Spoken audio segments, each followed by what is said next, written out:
আসসালামু আলাইকুম। আজ শুক্রবার বিকেল বেলায় আমি এবং আমার দুই ছোট ভাই রাজু ও রিফাতকে নিয়ে ঝালকাঠির বিষখালী নদীর তীরে যাচ্ছি। প্রকৃতি আজ আমাদের দেখেছে, নদীর বুকে আছে নাকি মুক্তির গান। তাই চলুন আপনাদেরও শোনাই সেই সুর। বিষখালী নদী যেন এক অন্তহীন আয়না, যেখানে আকাশ নেমে আসে জলে, হাওয়ার ছোঁয়ায় ঢেউ হয়ে বাজে প্রকৃতির বাঁশি। রিফাত নদীর পাড় ধরে হাঁটছে, রাজু এখানে বসে আবার অন্য কাম করছে। এখানে সময়ে যেন থেমে যায়, শহরের কোলাহল মিলে যায় নদীর শান্ত জলে। গাছগুলো যেন বলে, এসো কিছুক্ষণ বসো, ক্লান্তি ঝেড়ে ফেলো। আমি তাকিয়ে দেখি দূরে নৌকা ভেসে যাচ্ছে ধীরে।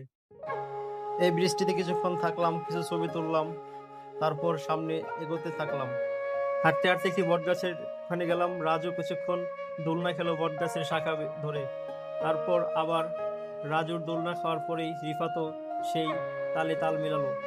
একটা মজাদার সময় এখানে কেটেছে। আজকের ভ্রমণ সত্যি অনেক সুখের ছিল। সুখ মানে বড় কিছু নয়, সুখ লুকিয়ে আছে মুহূর্তের হাসিতে।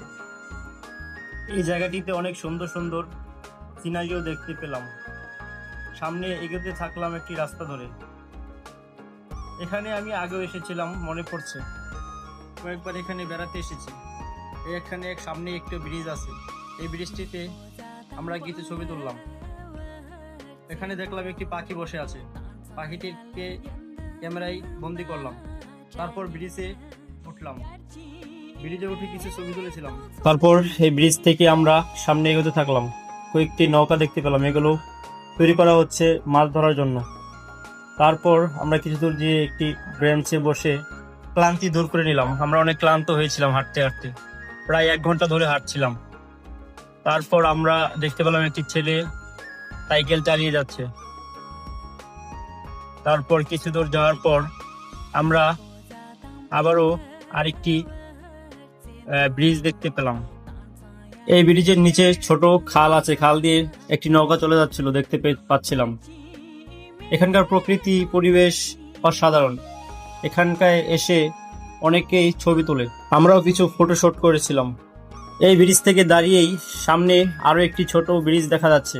আমরা সেখানে গেলাম, সেখানে গিয়ে বেশ কিছু ফটোশুট করেছিলাম। সত্যি বলতে আজকের দিনটা অনেক চমৎকার ছিল। মাঝে মধ্যে এভাবে ঘোরা আমাদের মনকে অনেক প্রফুল্ল দেয়। এভাবে ঘোরাঘুরি করা সকলেরই দরকার। তারপর এখানকার সূর্যটা অনেক সুন্দর দেখাচ্ছিল, রাজু আমাকে সেটাই দেখালো। এরপর রাজু তার কিছু ছবি তুলতে বললো, ছবি তুললাম। তারপর আমরা বাড়ির দিকে রওনা হলাম।